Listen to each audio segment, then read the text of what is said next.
دي من أغرب الحاجات اللي هتشوفوها، وهي تحويل قرون الجاموس والبقر إلى منتجات مهمة جدا جدا جدا ممكن نستخدمها في حياتنا اليومية بشكل كبير.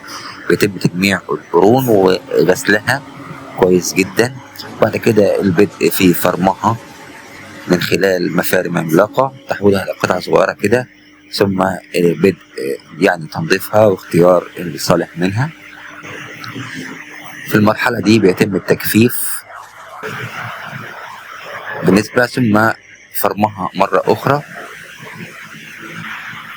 ووضع سائل عليها جيلاتيني عشان يزود من الكثافة بتاعتها. زي ما انتم شايفين كده بتطلع عبر حاجة زي اللي بتفردها كده علشان تحولها إلى بقرة كبيرة.